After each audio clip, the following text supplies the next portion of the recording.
Hello, this is Deborah Anderson, the Black Woman Animator, coming back to you with another video. And in this video, I have Greg Anderson. Welcome. Thanks a lot for having me. Can you introduce yourself? Sure. My name is Greg Anderson. I'm from St. Louis, Missouri, and currently I'm Chief Operating Officer of Scanline Visual Effects. Alrighty. So first question, you're from Ferguson, St. Louis, Missouri. How was it growing up, and what is your origin story? Let's see. I grew up, born and raised in St. Louis. I grew up in Florissant, which is right neighboring to Ferguson. It's a suburb of St. Louis. Okay. And so, we were very much like the Stranger Things, kids. I had rode BMX bikes and a lot of kids in the neighborhood, and it was predominantly Black neighborhood by the time I was, that age. Yeah, it was pretty happy childhood.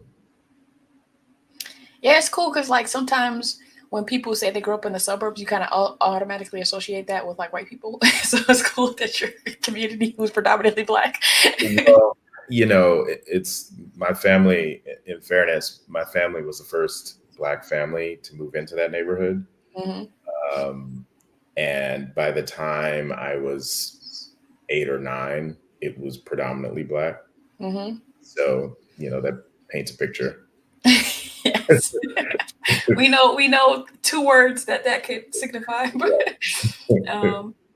So what are some of your best childhood memories?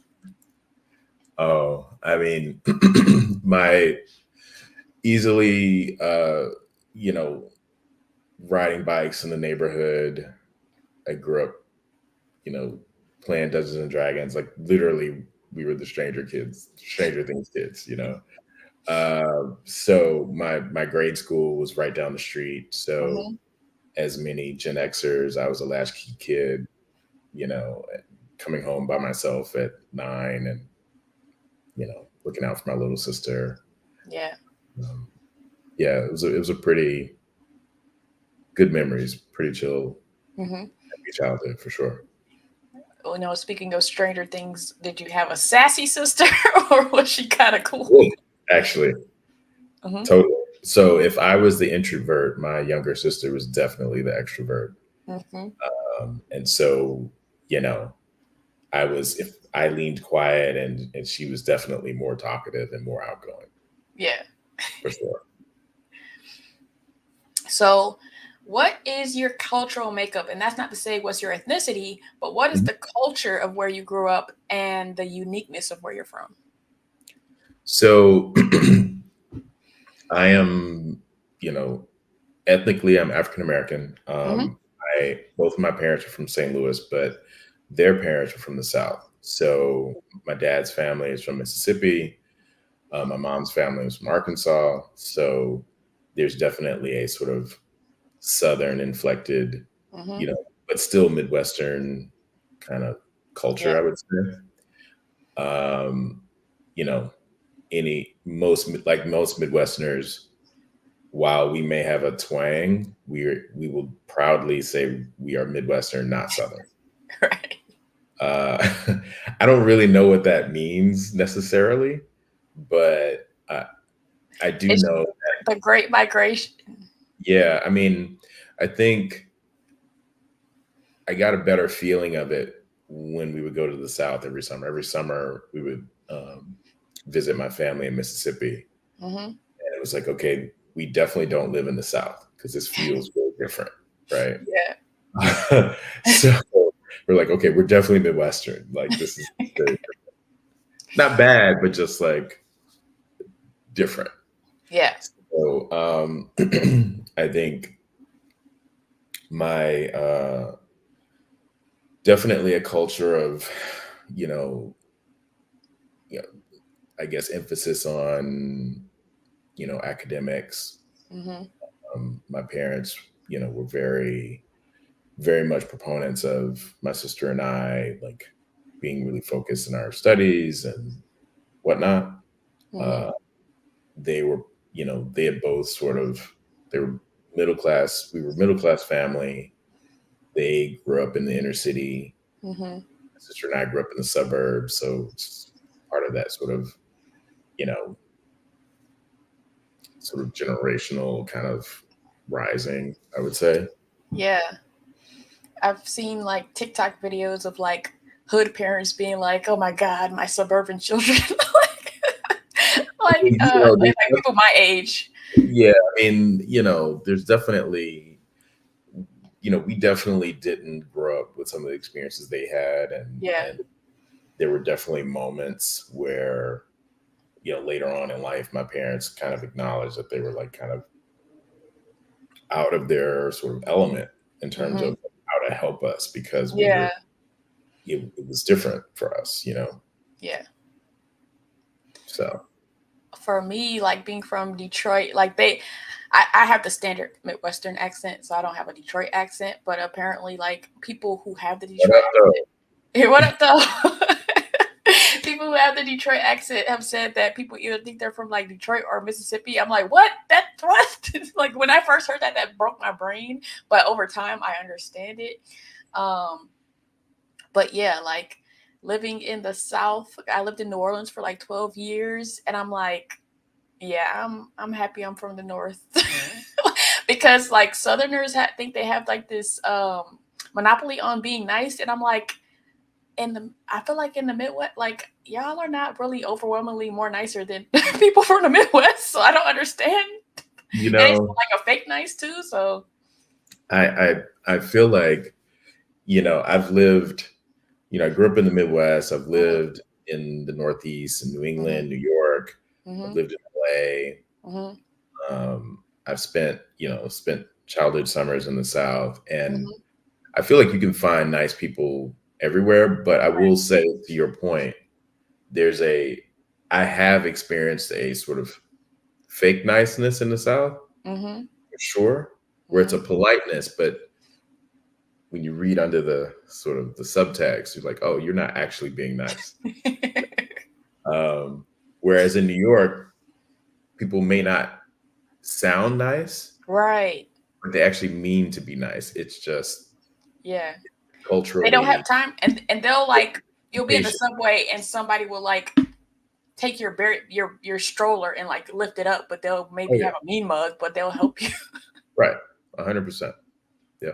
So it's interesting. I've I value like my experiences thus far in life because I think I've had a chance to really live, in several different regions or experience several different regions enough to Yeah. have a good solid point of view Yeah. that's pretty balanced.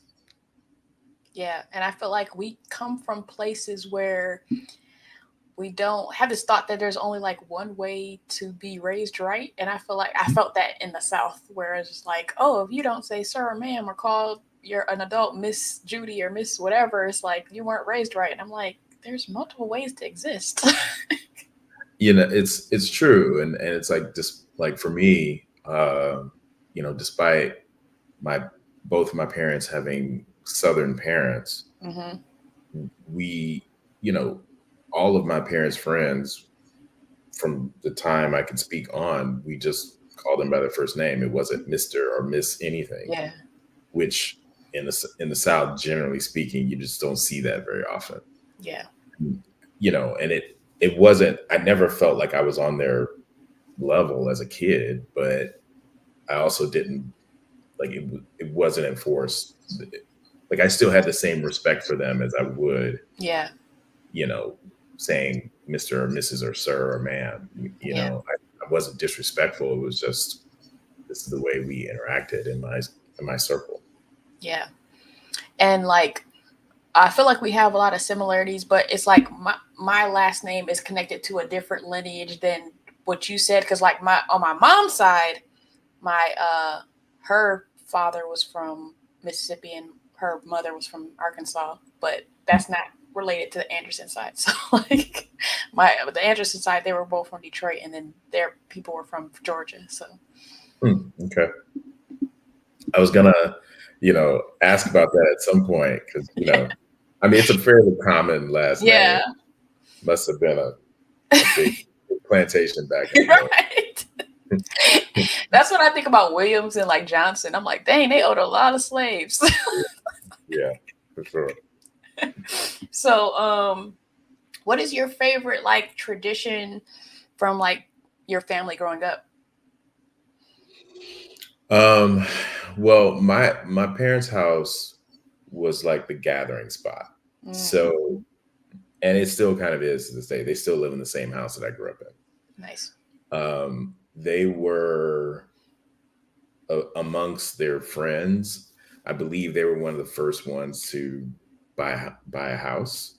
So I think the house that they live in now, they bought when they were 27. And so they were moved out of the inner city, moved to the suburbs, had a yard, backyard. And so, and they were both like very social. So there's photo albums of like the backyard parties and stuff that they had back in the 70s.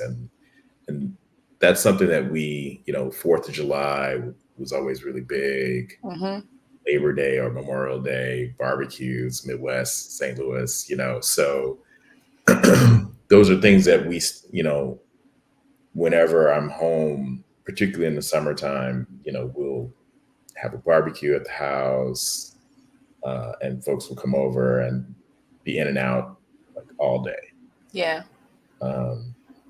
So that's something that we've always done, that I look forward to. It's like I've taken over a lot of the cooking from my, parents. So, which I enjoy. Nice. So yeah, it's definitely one of the things that I look back on and be like, okay, we always sort of holidays. My mom decorates. She loves the holidays. So the entire house is just decked out with like, she's got the holiday plates and the place setting. And then it changes every year, Oh, wow. Yeah, she goes all in, which is fun.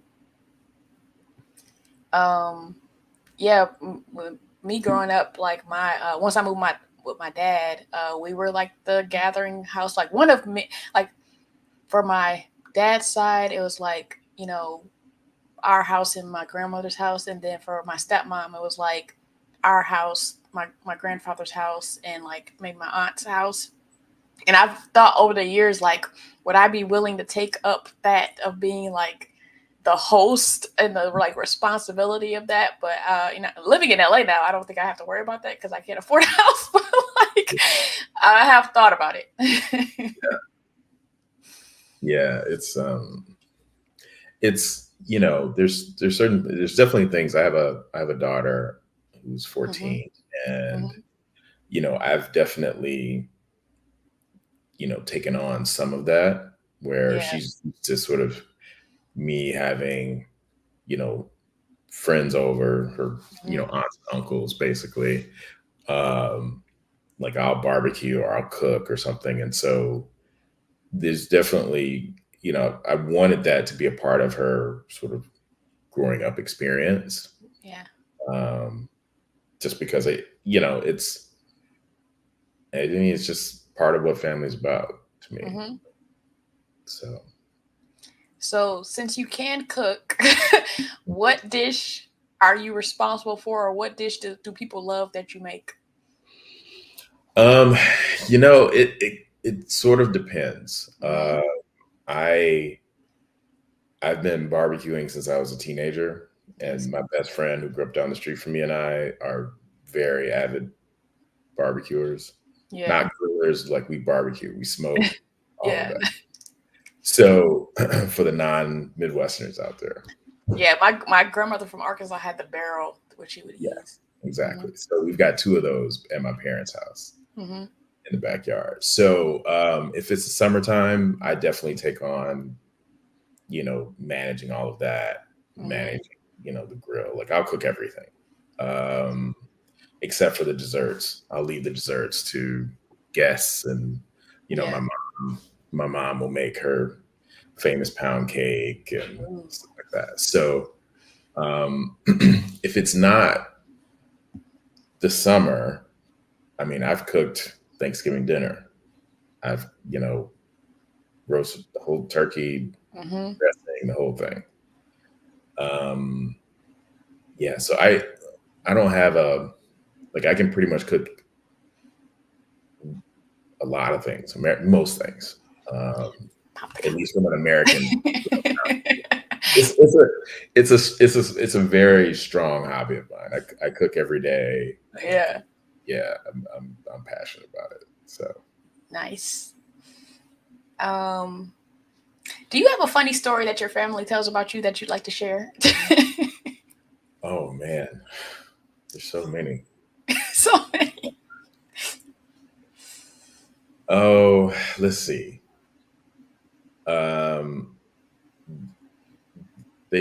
My parents would always tease me for being absent-minded. And so, my dad, he would call me the absent-minded professor as a kid because, part of being the latchkey kid, my sister and I went to the same grade school. So she was in kindergarten and I was in like 4th or 5th grade. And my job was to pick my sister up after kindergarten and we walk home together. At least 3 times I forgot her. What?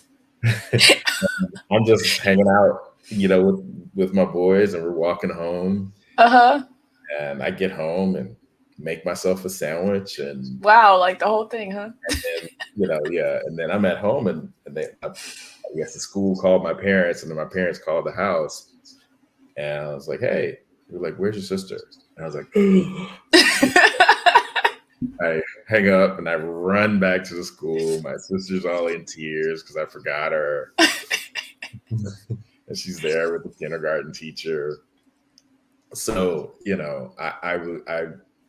I definitely was very sort of, they would say forgetful. I would say singularly focused. Right.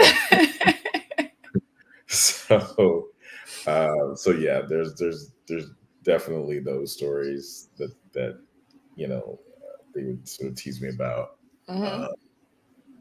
What else? Yeah, I mean, I think being, I will say that like in general, I'm still like very singularly focused, like whatever I'm sort of on, that's what I'm doing. Yeah. And so I think they picked up on that when I was really young. And so they knew like, okay, they would just feed me books and they would literally, they wouldn't say, we want you to read this. Things would just show up in my room and they knew that it was like throwing like meat into like the lion's cage, like whatever was in there, I was going to like, get into. And so, just a strong like love of learning. Yeah. So maybe when I was 11, my dad had gotten a microscope from somewhere. So it just showed up. And the next day, because I was so our place in the suburbs, we were like behind our backyard was like a forest. Okay. A creek and stuff. So immediately I went to my encyclopedia about how to make, wet mounted slides. I was like, okay, great, got it. I went to the creek and took like samples of the water and brought it back, creek water, right? So, whatever's in there. And immediately, started making slides and using a microscope. So it was, I would bring back like tadpoles, whatever I could sort of find out there to examine. So, my mom didn't love that, but it was kind of just how my brain was wired. Yeah. I would just like to mention that in your sister story, I'm sure most of us thought you were going to say you forgot your key, not your whole sibling. I also would lose the keys Okay. often. I literally had to wear the key around my neck on a chain. Right. There are a couple of times that I lost the key and I had to break into the house, which I was very proud that I was able to do that at, I think I was 11 or 12. But yeah. Another funny thing on TikTok is like people in solidarity talking about how our mothers were like, if you lost your key, like now the whole world can get into our house. Like, but they, if they can pick a key up from the ground, they don't know where we live. Yeah. I mean, they weren't like that necessarily, but they were definitely annoyed because Yeah. they couldn't understand like how like where did it go? Like how did you lose it? Like what? Right. And then for like the book thing, for me, when I lived with my dad, like in my 20s, I would look back and be like, why was I reading Native Son in 8th grade? And then I'm like, oh, right. Oh, okay. And I made the link because before I moved to LA, I was like trying to save money and all this stuff, and I saw like a Breakfast Club interview with Claude Anderson, and so he was talking about powernomics and stuff, and so I was like, I want to buy like the 4-book set, but it's like $99, and it's like not that expensive, but I don't need to be spending that money, and so I'll call my dad like, can you buy it for me? And he's like, what? You haven't already read this? I had your nieces reading this. I'm like, oh, so this is okay. You're doing this on purpose. Got it. That's why he calls me Angela Davis. That's funny. Yeah. So what was your journey in art, animation, visual effects during your childhood? Well, back then, the Stone Ages, there wasn't really visual effects. I mean, there were. I'll say this: the first movie that I ever saw in a movie theater, my first memory, I think it was actually the first time I went to a movie theater, was to see the original Star Wars. So I was 6. And I remember sitting in the second row. It's like one of my early memories. And I was just like, the cruiser comes in and it was just like, okay, that blew my mind. So then from that point forward, I was like the space sci-fi like kid.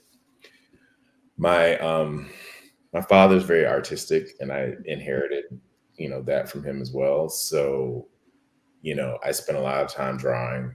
I think Legos, building things. So all these things are like sort of how my brain worked, which I didn't realize at the time because I didn't really know what visual effects was or whatever. But they were all the things that were sort of starting to add up. And then my parents got me an Apple IIe computer when I was 11 or 12.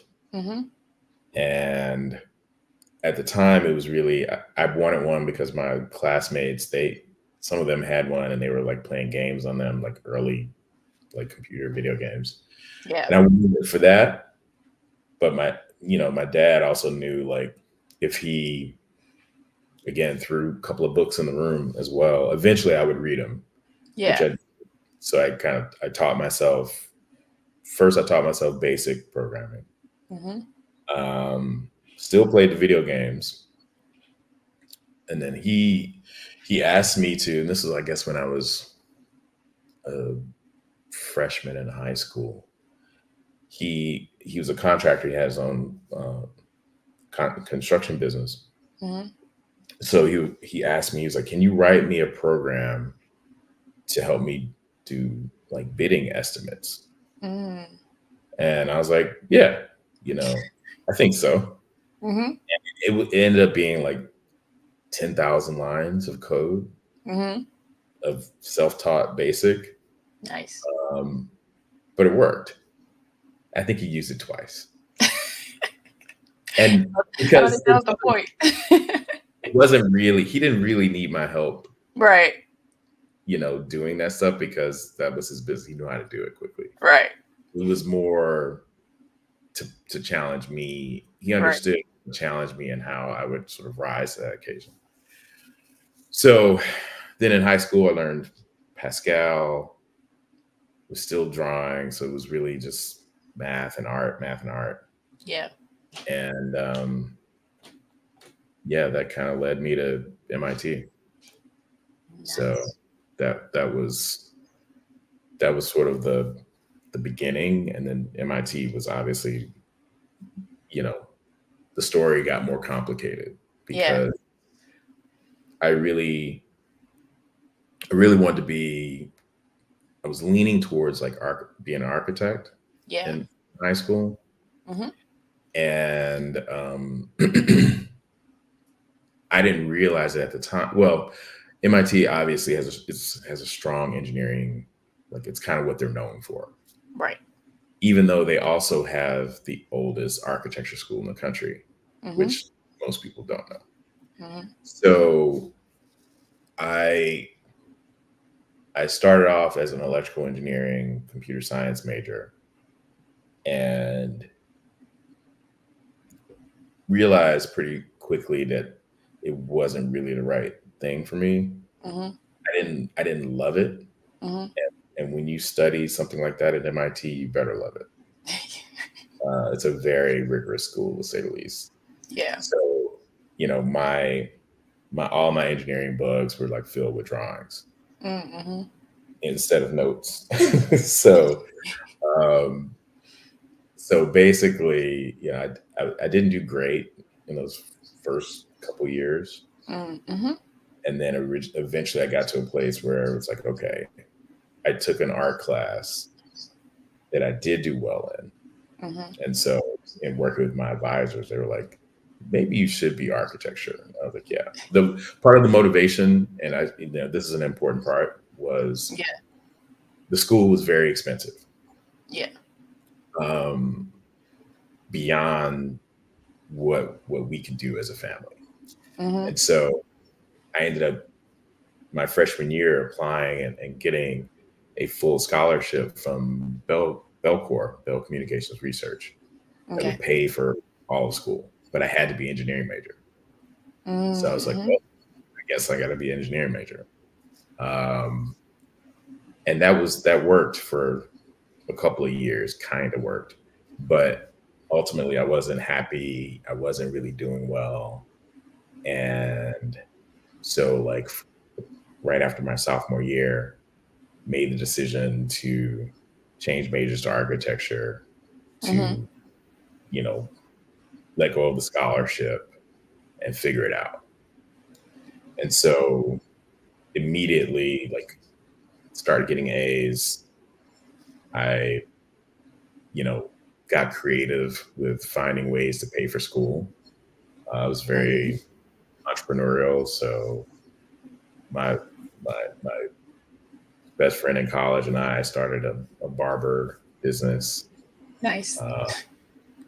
I would like draw all the flyers. It's pre-internet. So yeah. advertise for parties or flyers. Yeah, so I would draw all the flyers for, you know, my fraternity and all the fraternities, sororities and stuff like that. I worked the front desk of the dorm. I would airbrush clothing. Nice. All these things were just to make money. And then I would spend the summer just working to pay for everything. So that ended up working.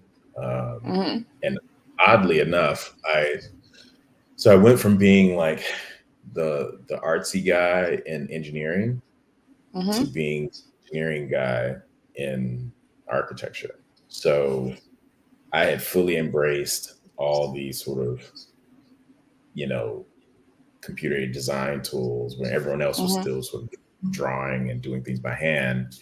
I was using CAD pretty proficiently.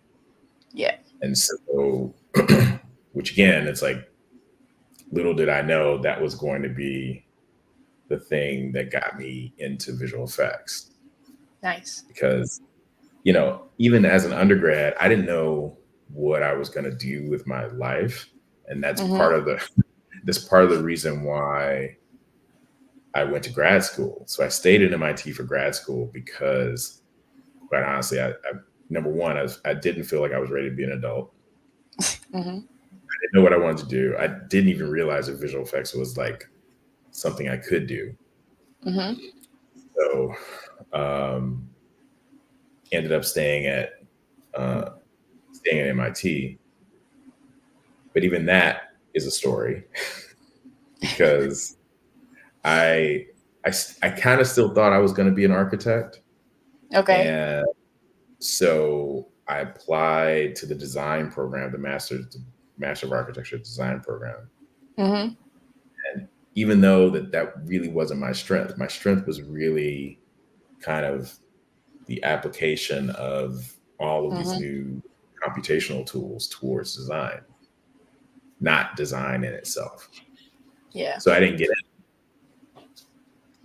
So I was distraught, didn't know what to do because I was like, I'd only applied to MIT. I wasn't trying to go anywhere else. I really wanted to stay and kind of keep studying.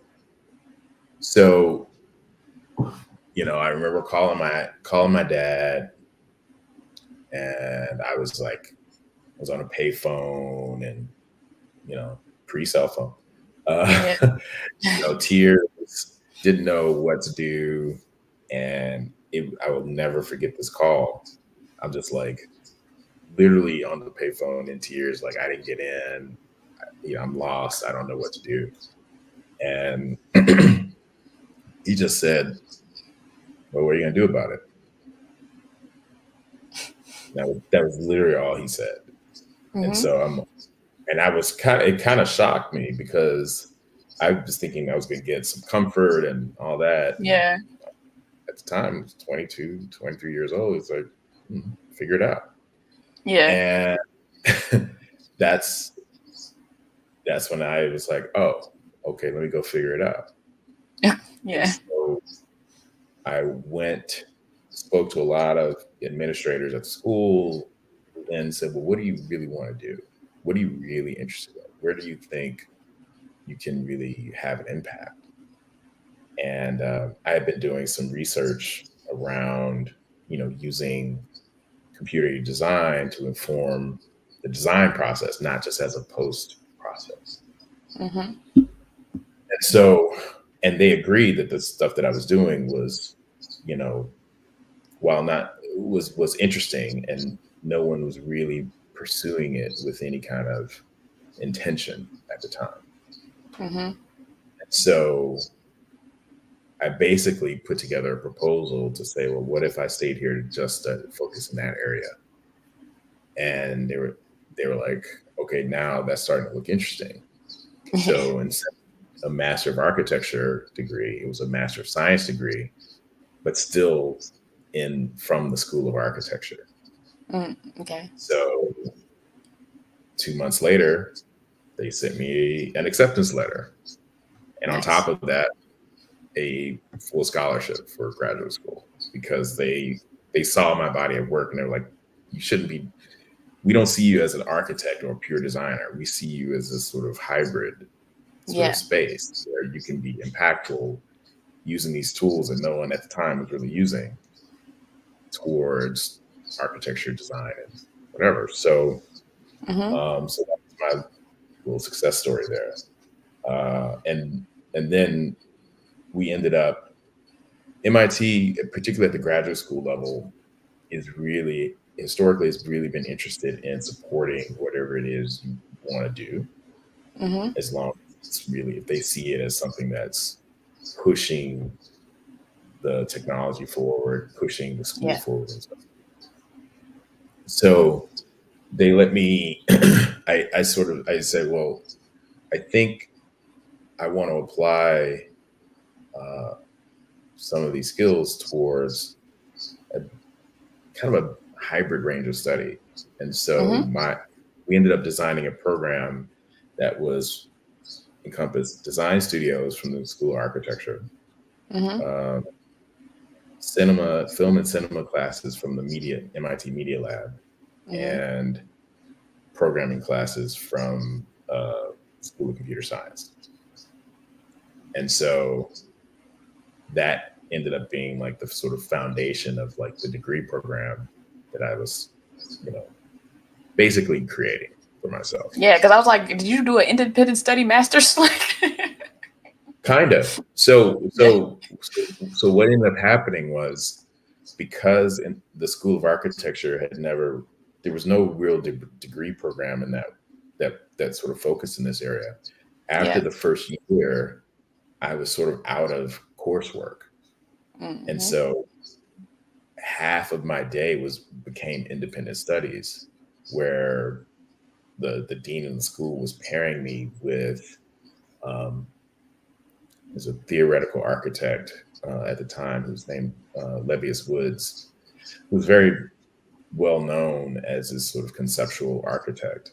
So my master's thesis was actually working with him. He lived in New York, and his work has actually inspired a lot of filmmakers. So there's images of his work that filmmakers have kind of copied from, like 12 Monkeys with Brad Pitt. There's an image of a chair suspended on a wall like 2 or 3 stories up, which was like, a direct sort of riff off of some of his work. So yes, my second year was really a lot of sort of independent study with like outside architects and theorists. And that's when a friend of a friend said, you should really think about visual effects, because I have a friend that you should meet that is kind of like you. So he's a Black guy who I believe he had studied computer science at Ohio State and then architecture at Harvard. And now he was working at Rhythm and Hughes in Los Angeles. Okay. He was like head of the modeling department. His name was Keith Hunter. And so she introduced us. We started talking, and I was like, I think I want to do, I'd gone to SIGGRAPH in 1995. And I was like, okay, I think it's formed. I think I'm starting to figure out what I want to do with myself now. And he helped me put together my first reel. So while I was in my second year of graduate school, I was writing my master's thesis, and I was sort of building my sort of skills to build a reel to get into the business. So that's sort of how it started to come together. Nice. And once I graduated, I put my reel together, which he had encouraged me to include more than just architecture work, which I had a ton of. So I was modeling robots and tanks and environments, just trying to create like a body of work. Yeah. And between that and some of the research projects I was doing, that became my sort of reel. And I put it all on VHS and went to SIGGRAPH and ended up getting 5 job offers. And the one I ended up taking was for Sony Pictures ImageWorks. Nice. Did you have a story about being at SIGGRAPH and like waiting to talk to somebody or something with your? Okay, can you tell that story? Sure. So my reel was on VHS sets, and I had 7 copies. And so at that time, VHS was SIGGRAPH was very much like there was a strong recruiting component. So all the major like VFX companies would have a booth. They would have a giant cardboard box where you could like drop your reel off, and for them to look at your work. And they were hiring like crazy. It's 1996, sort of post like Jurassic Park. So Jurassic Park really like and Terminator 2 really got people like super excited about this like industry. Nice. So after the first day, I dropped off 6 of my 7 reels, and I was going to be there till Friday. And so my sole purpose there was to like get a job. So I only had 1 reel left to last me the whole week. And so as I went around to different companies, they were like, well, just drop your reel off. And I'm like, well, this is my only one. Can I just sit and wait to talk to someone? And they're like, well, if you want to, you thousands of people here. So a lot of companies would have like hospitality suites back at the hotels where they would do interviews. So I would find out where the hospitality suite was, and then I would just go and sit. So I went to all sort of most well-known visual effects companies, Digital Domain, Sony ImageWorks, ILM, and I would just sort of sit in the hospitality suite until someone could see me. Yeah. And some places, I was literally sitting for hours. But eventually, my resume would get everyone's attention because, like, who's this Black dude that went to MIT? So, that helped, obviously. So, and then once I sort of sat down with folks, I realized that I kind of had an ability to communicate that not that I never sort of realized, because but I didn't realize that it could be useful to me in this way, where I can really communicate complicated ideas in my head in a way that others can understand pretty quickly. And so in each interview, I'm sitting down and I'm kind of explaining my background in the reel. And I just started getting job offers that week. So I ended up getting 5 different offers from ImageWorks, from Digital Domain, VFX, from Square, which is a video game company, Final Fantasy, a couple others.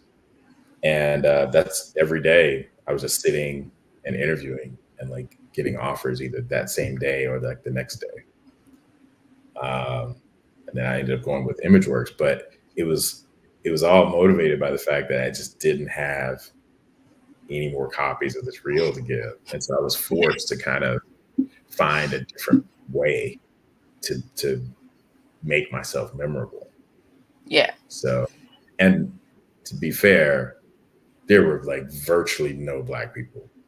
So I was already memorable as it was. It's like, okay, of the 3 Black people at SIGGRAPH, here's the MIT one. It's like, okay, we gotta at least talk to this guy, you know? Yeah. So yeah.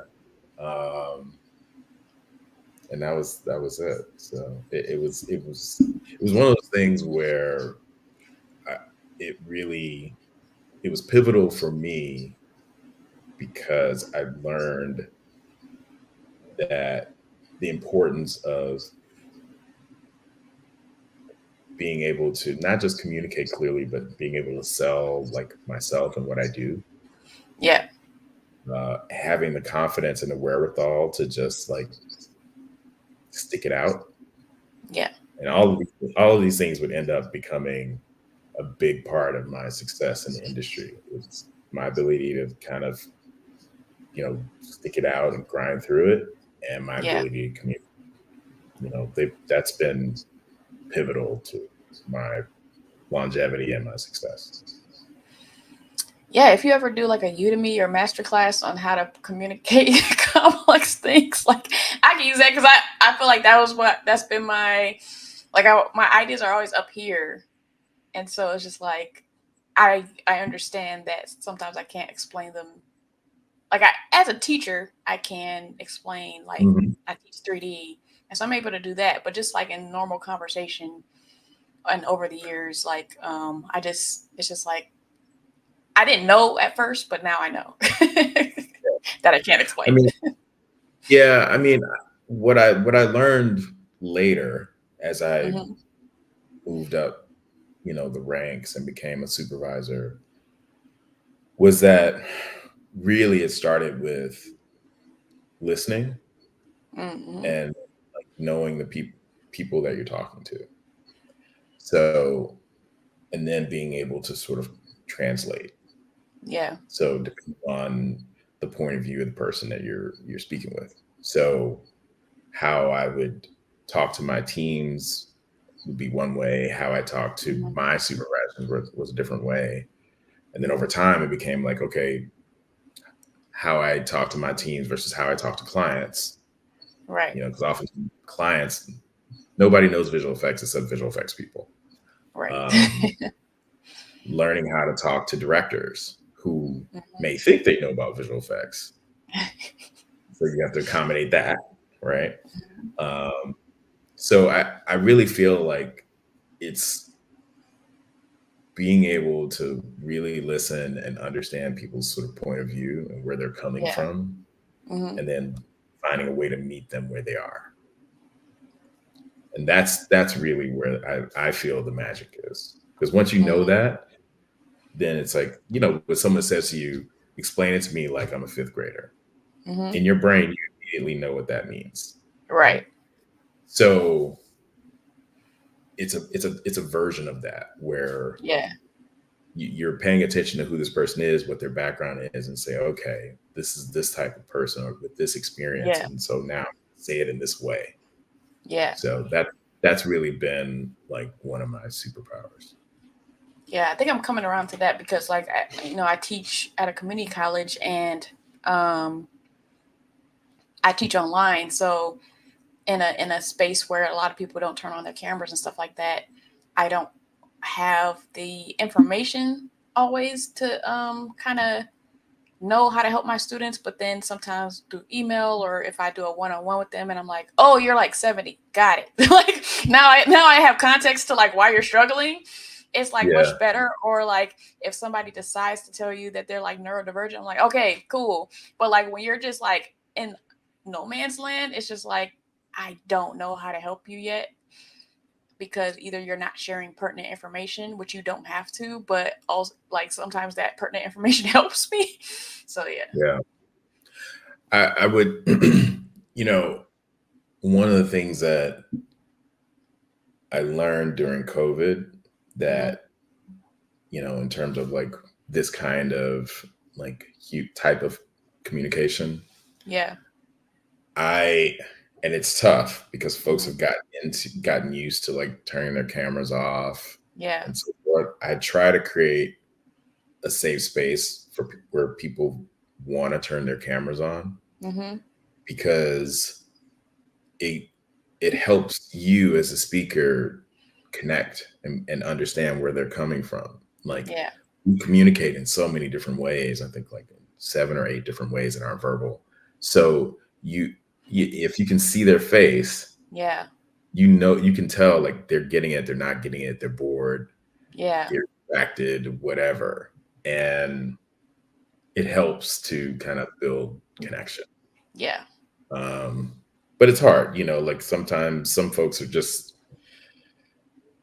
they don't want to be on camera and, you can't really do anything about that necessarily, but I try to encourage it with all teams because there's something for all of us to get out of that human connection, particularly like during COVID where folks were isolated from one another. It's like, how do you, visual effects is so collaborative. Yeah. And so how do you replicate the feeling of that? Yeah. This way through this camera, and it's like, if I can't see your face, it's like, okay. Yeah. Luckily, the more time I had, like I taught 9th and 10th graders Blender as well in Crenshaw and during COVID. And so my 10th graders some of them never turned on their cameras, and like, but also I understand that I used to be them. So like, they're like, oh, my mic doesn't work and my camera. I'm like, you're lying, but okay. Like, I understand. I used to be you, so I get it. And I was like, if I was walking through the grocery store and y'all had the courage to come up to me, I would not know who you are, because you know what I look like and I don't know what you look like. Yeah. But luckily, like, my ninth graders, they would, like, a lot of them would turn on their camera, but like my 10th graders were still very interactive, because I gave them the space to like not have to turn on their camera, but they would be active in the chat. So it still worked. Like, I could still get stuff. And, my CEO principal would like want you to spend that time like getting them to turn on their camera. But I'm like, y'all only give me 45 minutes to teach. So I can't waste time like trying to get 15-year-olds to turn on their camera. So like, I'll work with what I have. But yeah.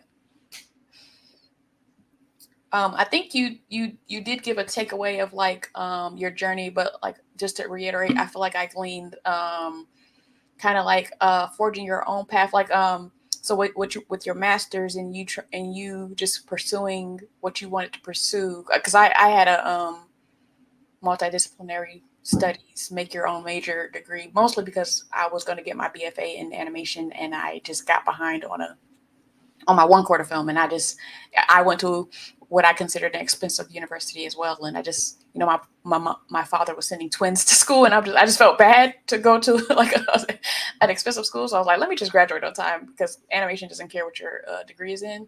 Mm-hmm. But like forging your own path, and in addition, like when you kind of lean into what you're interested in, people see that and then can put you in touch with people, like your friend who put you in touch with the guy from Rhythm and Hues. Because like for me with BlkWmnAnimator and my platform, because I have been posting, so much since 2017, I'm the animation person in their lives. And so they can either, like, I have a cousin who sent somebody to my LinkedIn like this year, and I don't even really talk to that cousin on a daily basis or anything, but they know I do animation. And so they met a young lady who was interested in animation, and they're like, go talk to my cousin. So like, that's dope. Yeah. That's dope. Yeah. I definitely sort of recognize that in my own life, like any of my friends who have, children or nephews, nieces, or whomever that want to do anything in the creative fields, they just automatically send them to me, because there's just not. Yeah.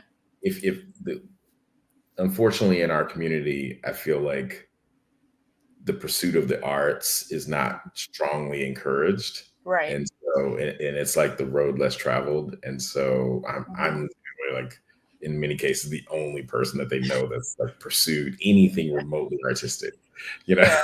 So,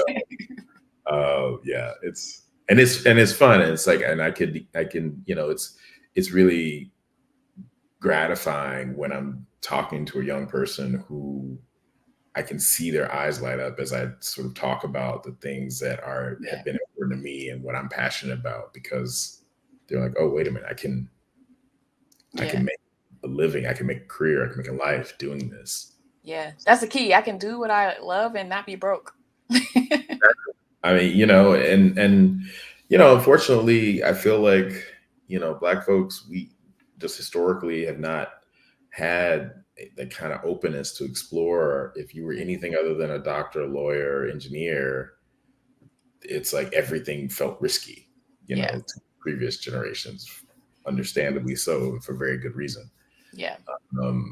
I think that, but I encourage everyone. I'm like, I've done pretty okay as a creative, like, I don't know, like, I've certainly done better than some of my engineering friends, Yeah. It's been very consistent. I mean, it's been hard, and I've definitely had to been very, strategic, and I've had to manage a lot of my relationships and all those things that you do to do well in any industry. Yeah. But yeah, I think I did okay. Right. So, Star Wars had a major impact on you. Did you watch the Light Magic documentary? Mm-hmm. Yep. What did you think? I mean, it's they're like the granddaddy. You know, it's like you can't, if you are into this stuff in any way, shape, or form, you can't not be inspired by it. It's like, you know, I grew up on Star Wars. I had all the toys, and still a big Star Wars fan. I still watch all it's animated, the series, full nerd. Yeah. And so I think it was, you know, it's just really fascinating. Like we all kind of owe, you know, our careers to like those folks in the early days at ILM making Star Wars, you know. You know, I think it was my 2 years into the business, I interviewed at ILM. Actually got an offer from them, and this is funny. And they weren't at the time really known for like paying that great. And it was in, you know, Marin County in San Francisco, and it's San Francisco being very expensive. And I was 2 years into my career, and I think the offer they made was less than the offer, my first offer from ImageWorks 2 years ago. And I was like, I got student loans, like I can't. And I said that to them. I was like, look, I this would be a dream. Like, fulfill all my nerd dreams to work here. Right. But I got bills. And they were like, okay, cool. The next day, I was at ImageWorks working at the time. The next day at my office arrives, you know, this monograph that they published on all their work. That was their response to like me asking for more money.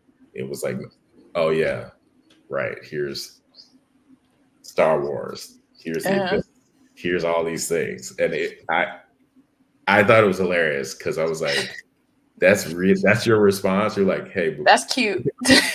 For ILM, so you sure you don't want to do it? You know? And but that works for some people. It does, you know, but for me, you know, making money, the bills were, and you know, I was also doing some pretty amazing stuff at ImageWorks. So it wasn't like I didn't see it as like, you know, by not going to ILM, I was doing something less than, because my first 3 movies, you know, Starship Troopers, Hollow Man, and the first Spider-Man all got nominated for Oscars for visual effects. So I was doing good stuff. So it wasn't less than at all in my for what I wanted. Right. I think one of my takeaways from watching the documentary was it would, because you know my dad does call me Angela Davis, so like it's like a thought of the DEI conversations where people sometimes when we talk about that stuff, they're like, oh, but merit and qualifications and stuff like that. But me watching the Star Wars documentary, and I don't mean this even in a negative way, it's just like a gotcha to those people. It's like they were talented, but they weren't qualified because they were figuring something out. You can't be qualified for something you've never done before. And so they were talented enough to figure out the unknowns of like how to make Star Wars.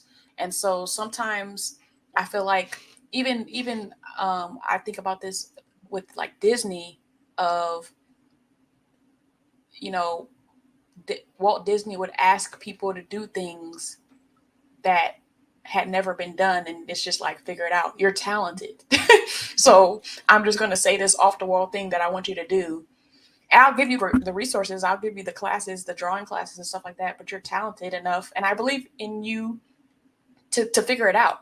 And so I feel like we should give people more chances of using their talent and then maybe their background to work in these spaces. So 100%. I mean, this is this is something that I will, um, I've gotten on my soapbox about many times, because that whole merit argument doesn't hold water with me, because to this day, I may have worked with one other person that went to MIT in this business. I've worked with more people who only went to high school than I have other people who went to MIT. So it has nothing to do with merit at all. You know, so that argument just doesn't hold water for me ever. And so it is about like recognizing. I would even say I would go a step further than talent. I would say, to Einstein's often paraphrased quote, like, curiosity is more important than intelligence. And and imagination. And when you're trying to do something that hasn't been done before, which, in a field like visual effects is happening every day, even now. Having imagination, having curiosity to ask questions, and to ask questions that maybe no one else is asking, to help frame a problem, is really what the industry is all about. And it really, it really can come from anyone. And so, it would be great to, for all those companies to open up how they think about it, to create a more open workforce. So, and it's better than it's ever been, but it's still a very long way to go. So this is the part where we list some projects that you've worked on. Not everyone, but so people can know that some of our favorite things, somebody who looks like us worked on them. So we're going to go with Spider-Man, Men in Black 2, and also sometimes IMDb is wrong, so correct me if you need to. The Matrix Revolutions, Day After Tomorrow, Spider-Man 2. And just to relate it to animation, you do have Ice Age, Dawn of the Dinosaurs on your IMDb. So you got that. The Punisher, Luke Cage, When They See Us, Colin in Black and White, True Story, Naomi, DMZ, Stranger Things, Avatar, The Last Airbender, and now working on Umbrella Academy. What do you want to say about like working on these things? Well, so that list of projects is about 28 years of work in the industry. And I skipped some things. You skipped, but that's okay. I've been doing it a while. I mean, I think, many of those projects, for reference, I started off as an effects animator, doing like smoke and fire simulations, stuff like that. And then I got into lighting, and I was a look development shader writer.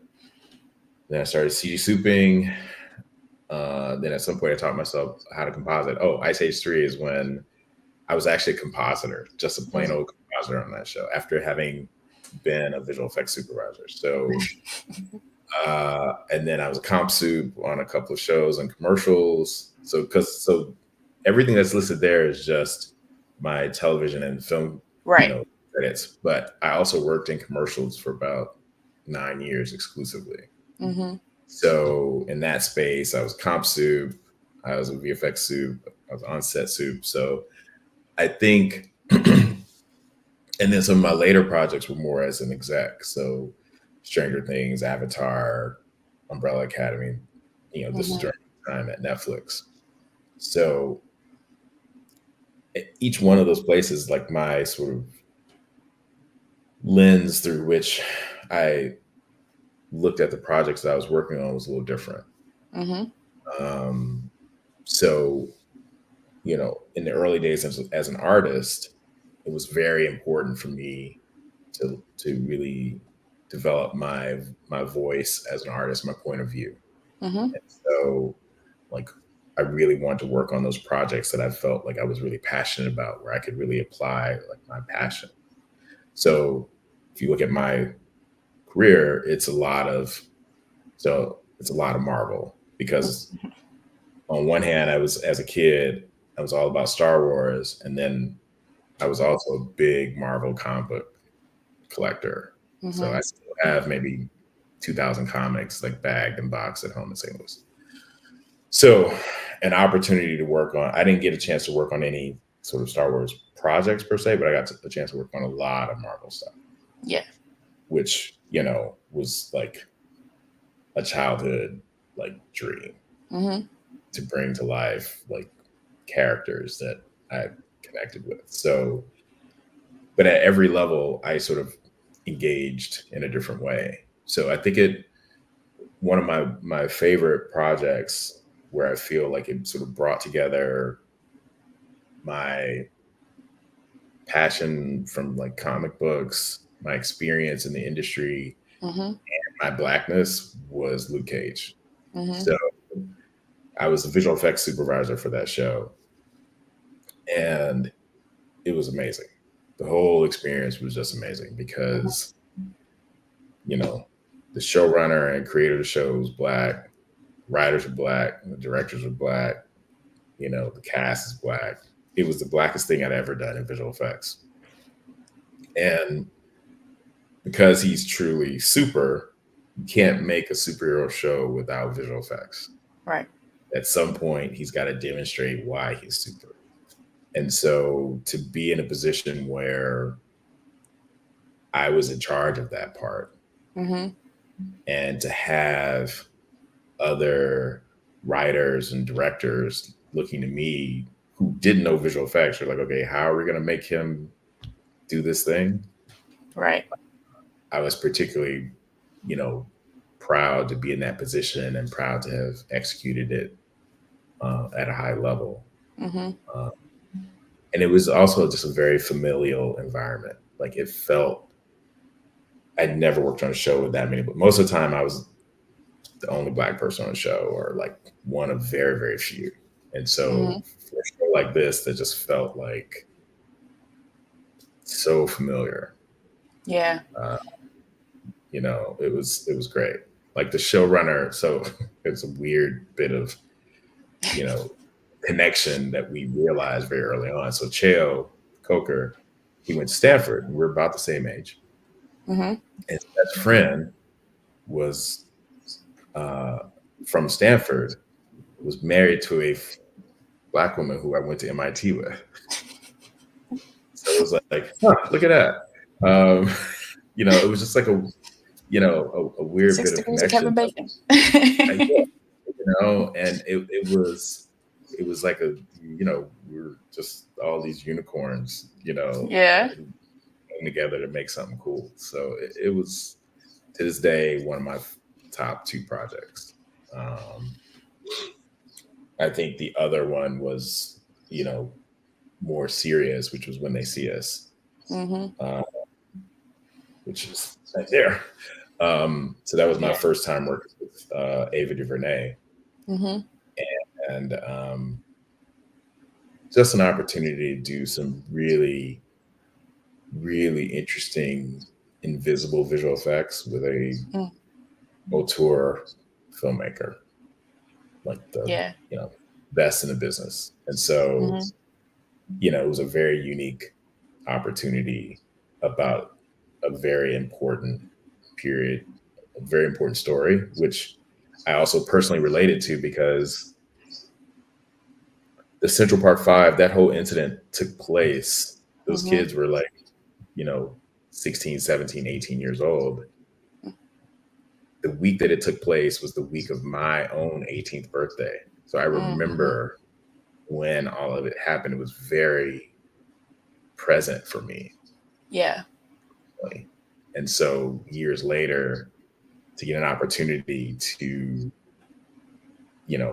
contribute to that show in the way that I did was just one of the best experiences. And that was the beginning of then my relationship with Ava, and we worked together on several of her projects after that. And to be, trusted by her was just like, okay, I've done all the things now. Right. I'm good. Right. So what would you say you love about visual effects in general?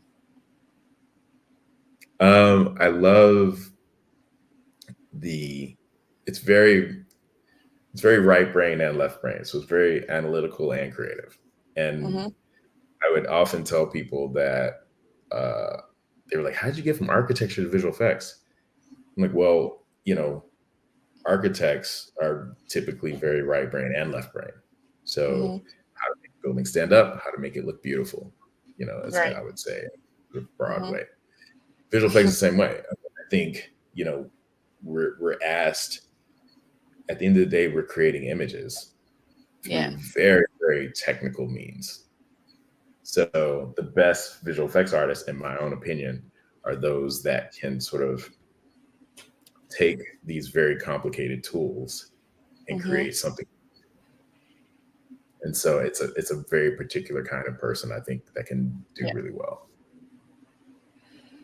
Yeah, I think my manifestation of that, because similar childhood, art and math was my thing. I 8th grade taking algebra, I would just like draw angles and find that angle with my projector for fun. And so went up to calculus. Did like I wanted to be an architect at first, and then industrial engineer, and then electrical engineer. And then I did a program called Project Lead the Way in high school, where I took like electronics classes and CAD classes and stuff like that.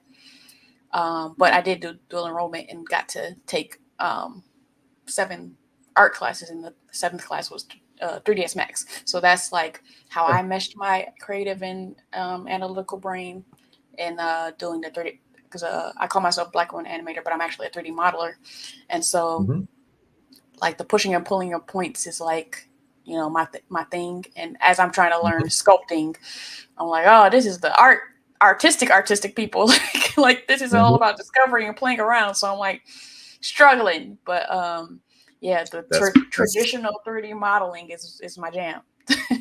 Well, I would, as you continue in your career, I strongly like recommend like doing, I would say, something analog, like sculpting.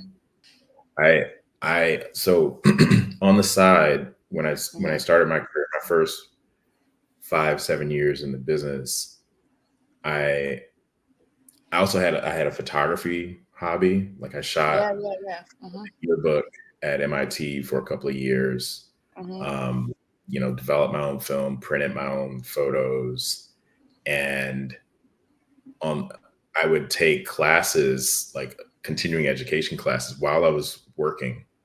Yeah. UCLA and Otis, about photography, studio lighting, screenwriting, because all of that would help inform my work at work, and vice versa. So I definitely became better at my job by really pursuing these sort of analog but related areas. So it's like, when I was a lighter, if I understood how real light behaved from a studio lighting environment, then apply that in the computer, in a way that was more believable. So they definitely sort of correlate. I also, during this time period, had to sort of scratch that design itch that I have. And so I took furniture making.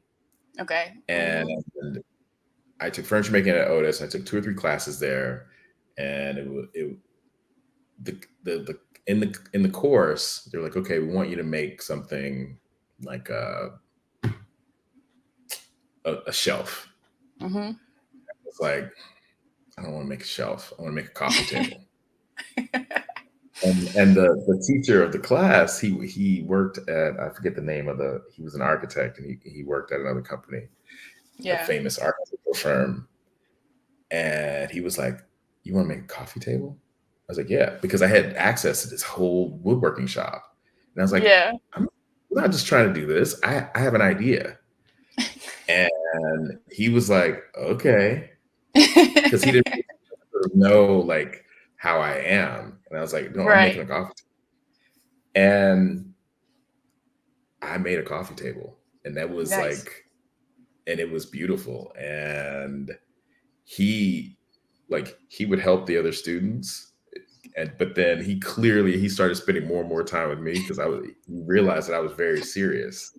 Yeah, yeah. And I was able that we used for 10 years. Nice. uh, so the point being is that like for me I needed access to the resources. I had a strong idea for like what I wanted to do and what I wanted to Yeah. learn, but I needed access to some resources, and that's how I took Yeah. it. And I was in that that wood shop longer than anybody, but Yeah. I also got better at more of the tools than anyone else too, because I Yeah. was kind of pushing. Number one, you're going to meet people in that space that may be able to Yeah. help you. If you've got someone that has like that values your spirit and what you bring, Right. it's an opportunity, you know. Yeah. I would So like to point out that my stepmom still has a metal toolbox that I made in high school. Metal shop. Hey, it's still in nice. use. I was bending metal. But yeah, I think I felt like sometimes like we're the same person because when I was 9 years old, my stepmom gave me a crochet book, Hmm. and I was like making house shoes, hats, purses. Like they were lopsided, but I was making them. I didn't make a scarf till like college when somebody asked me to make them a scarf, because like I go immediately to what's hard. Like I think for me, hard things are easy and easy things are hard. So I can understand that. Yep. I'm like, I'm not about to make no shelf. I'm about to make a coffee table. Damn I, it. I think we might have to, do a little 23andMe. We might be related. Yes. We might just be related. This sounds very familiar. You had a creative studio called Burn Crash Repeat. What were your goals and desires in starting your own thing? Oh boy. So, entrepreneurship runs in my family. My dad and his brothers, entrepreneurs. And I just, after having worked for several different studios, I felt like I could, it was a life goal to like have my own business. And I Yeah. felt like I could, I could do it. And Mm-hmm. so, I started the company with a business partner. We were, we were both kind of in the more of the sort of commercial and or commercial space, as well as doing promos. Mm-hmm. And small boutique studio that we really just wanted to apply our knowledge of visual effects any way that we could. And Yeah. so we got an opportunity to direct some pieces. We ended up having some pretty nice sized clients. Mm-hmm. MTV was our first client, and we did several projects for them, like Yeah. promos. We did some stuff for Oprah Winfrey's network. We did some stuff for Comedy Central, and it was always sort of some hybrid of like live action and CG and graphic design. And it was great. It was a form of business school because we Yeah. both thought that we were going to start this business and we were going to do the things that people always paid us to do. Yeah. And most of our time was spent doing the things that we knew absolutely nothing about, like accounting, Yeah. marketing, that Mm-hmm. spent. Like we would have to hire people to actually do the visual effects because we had to run the business. And Yeah. so that was a eye opening for us both. Yeah. Um, and we had a short run. we decided to close up shop after almost 3 years because we realized that it takes a lot of money to do this, to grow. Yeah. We didn't have. And if in getting investment money, it also meant relinquishing control of the company. Yeah. And which we were like, well, wait, we're a business to work for ourselves. Yeah. Like, this is not the math. The math What's ain't the purpose? mathing. Right. So we just, rather than like kind of stay where we were, we just decided to kind of close up shop and, you know, keep going. But it was a great experience. I'm so glad I did it. It was amazing. Today is my Zetaversary. Yeah. Spring 6, Zeta Phi Beta. All right. 18 years in the game. Congratulations. Thank you. So you are a member of Kappa Alpha Sci-Fi Nu Pi Fraternity Incorporated. What attracted you to Kappa?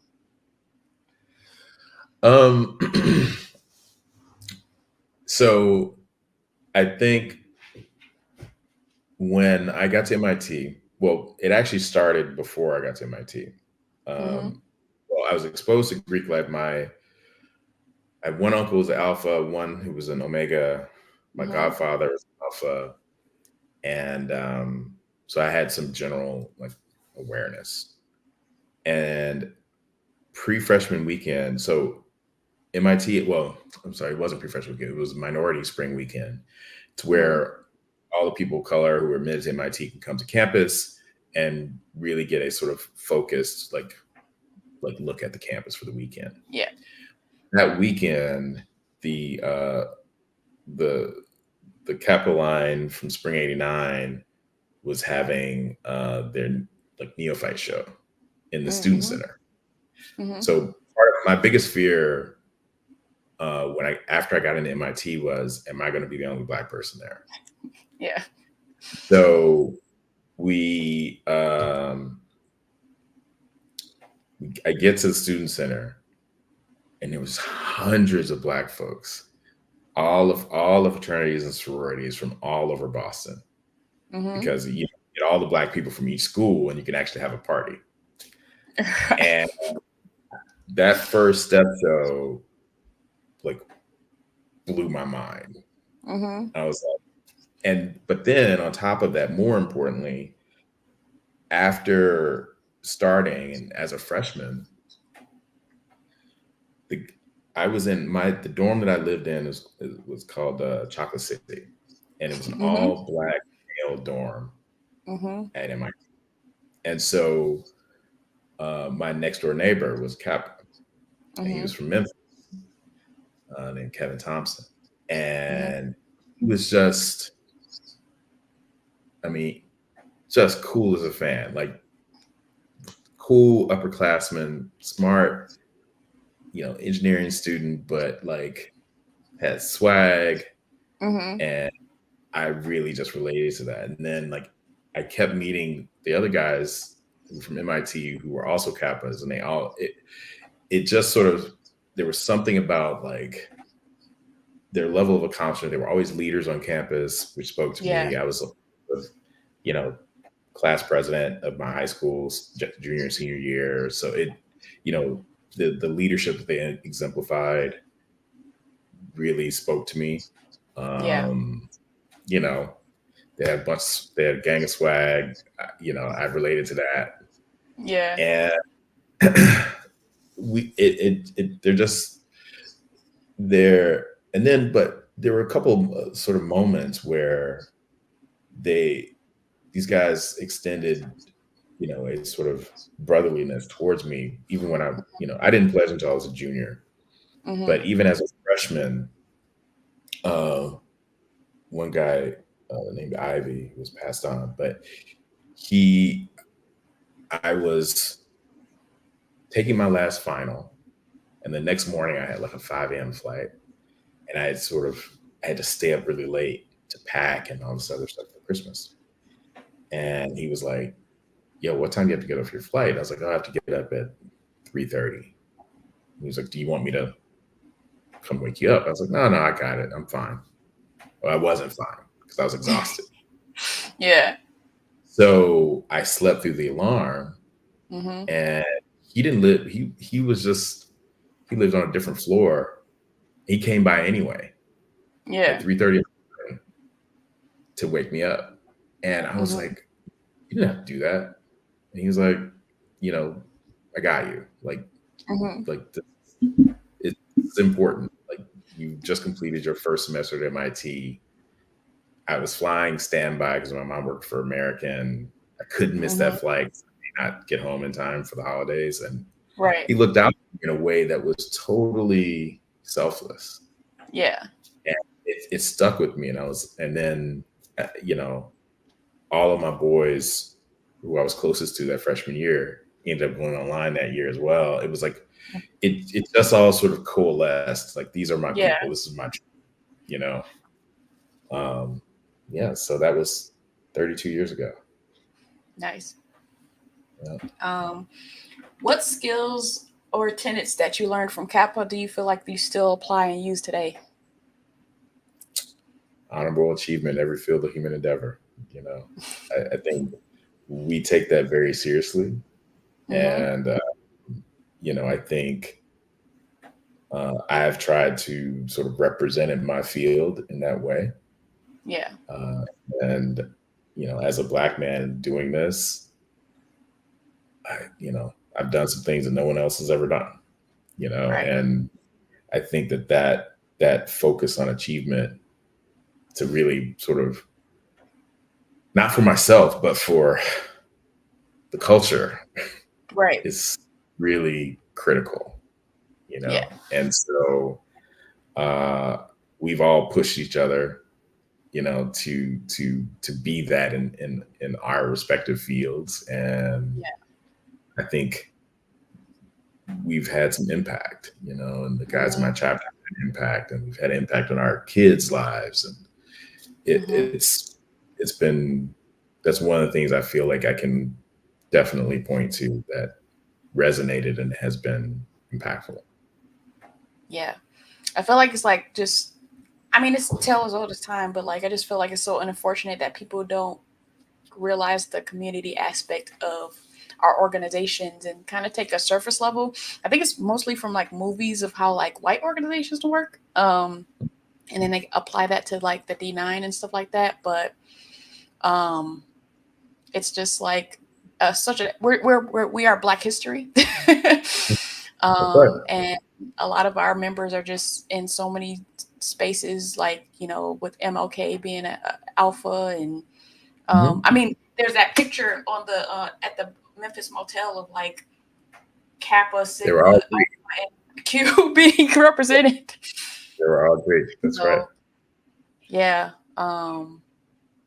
I just like love our community, um, and how Yeah. we are willing to help each other. I don't know if I think I told this story on this platform, but when I was moving to Korea, so the Sigmas had a their conclave in New Orleans where I was living in 2009, and Mhm. so I went there because I'm like, all right, my brothers are in town, but also I'm like a true introvert. So I like went down there, went to the hotel. Like I parked, paid for parking, went to the hotel, was in the lobby, and at the time Cheryl Underwood was our Mhm. basilisk, and so she was Yep. sitting at this table. I walked around. I saw her. I didn't say hi. I walked around, Yeah. saw her, went around the table, and this is all in the lobby. And I'm just like, well, I was here. like I didn't talk. I didn't like try to talk to anybody. But then like I was headed out, and I saw like a group of Sigmas, and I don't know if they called me over. I don't really know how I ended up over Mhm. there. But it just so happened that all of the Sigmas sitting there either lived in Korea or just came back from Korea.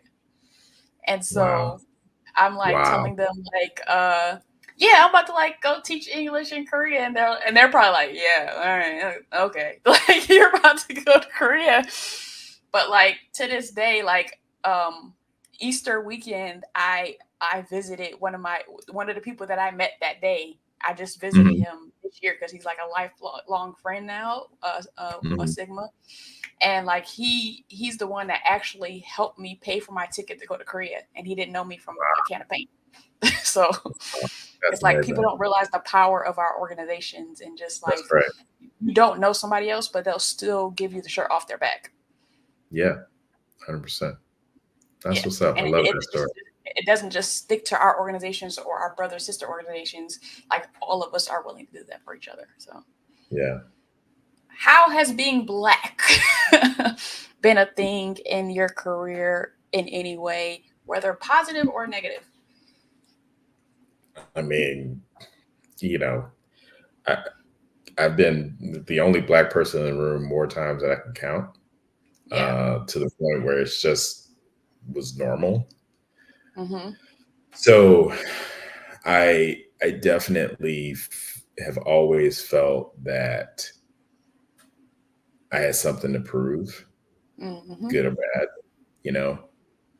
Um, and it definitely I've always wanted to represent for us, because I Yeah. know that there are people in these rooms and in these sort of, production meetings who really have never spent much time around any Black people. Yeah. So, unfortunately, sometimes it's placed me in that position of having to like speak for all Black people, which I hate. But Yeah. I it's I've been very intentional about like really making sure that my contribution is intentional, thorough, and of the highest caliber. Mm-hmm. Um, because I did feel like I can't mess this up, because Yeah. like there's probably less than 10 Black visual effects supervisors in the world. Mm-hmm. I know 6 of them. You know what I mean? Right. Which is insane, right? Yeah. In 2024. So like, and we don't like there is you definitely do not have the space to kind of mess up, Yeah. you know, as a Black visual effects supervisor or a Black person in this space.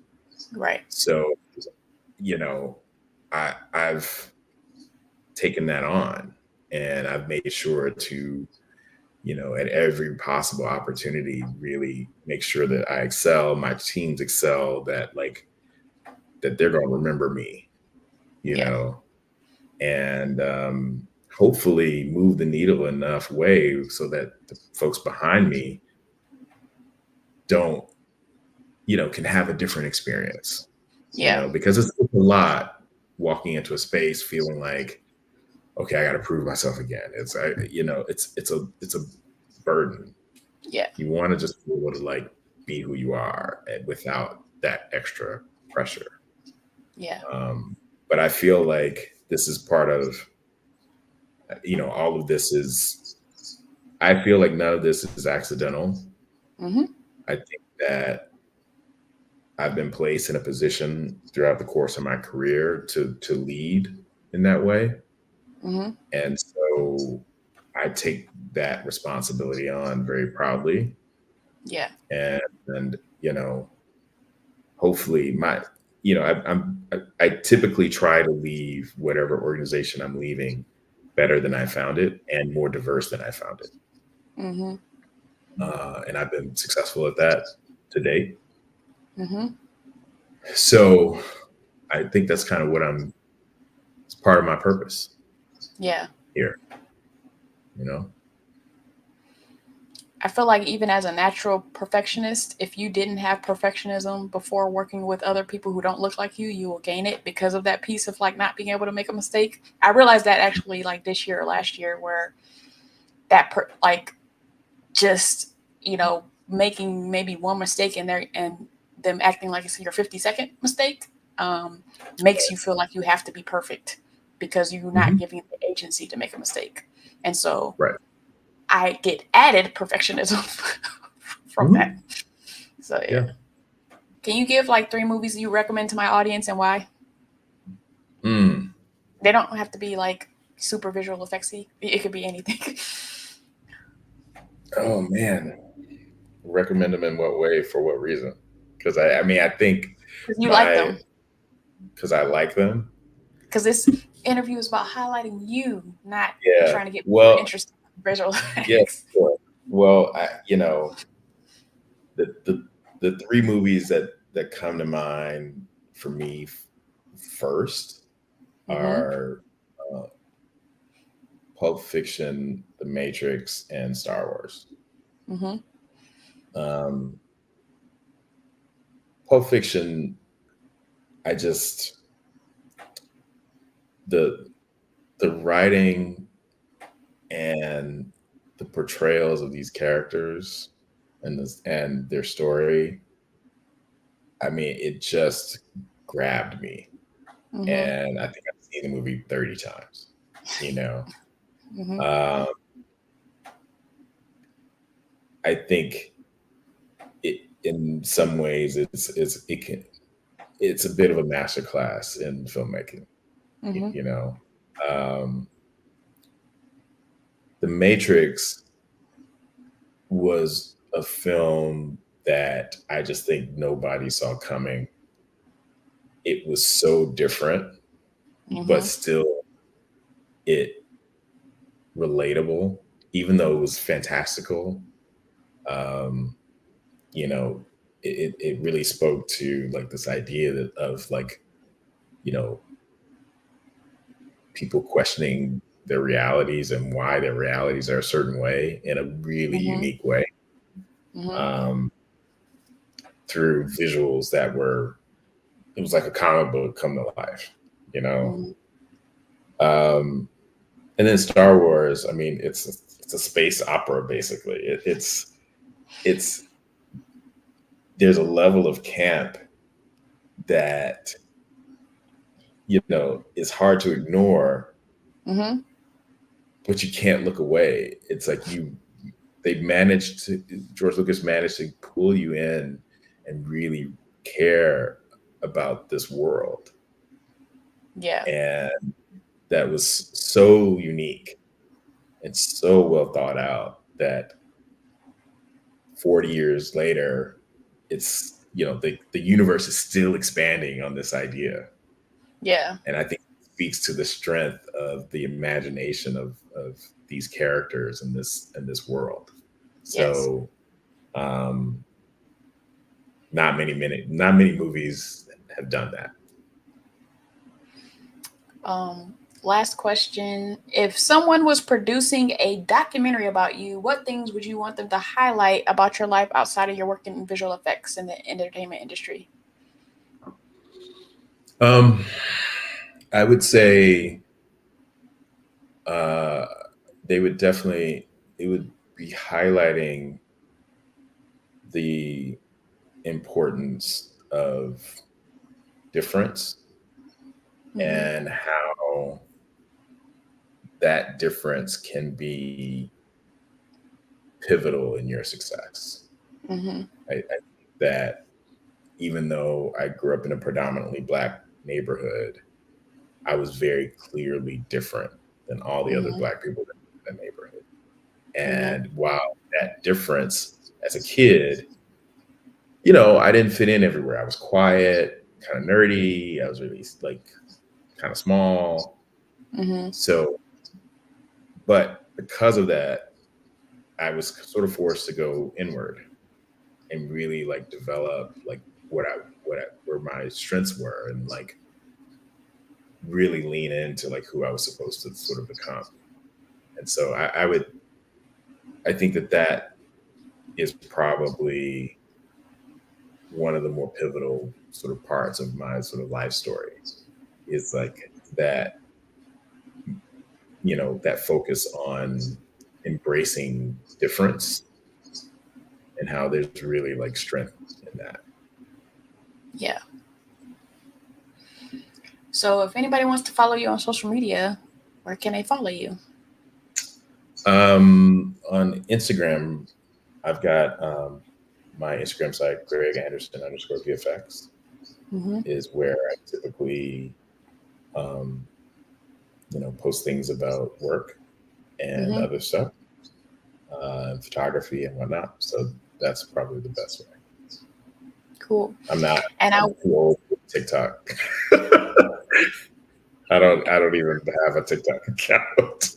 You were born in the Stone Age, so it's understandable. Yeah, exactly. Your words, not mine. I would like to thank you for allowing me to highlight you. I really appreciate it. Thank you. I really appreciate the opportunity. This is fun. This is dope. Thank you.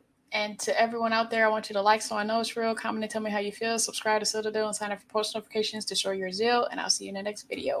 Peace. Take care.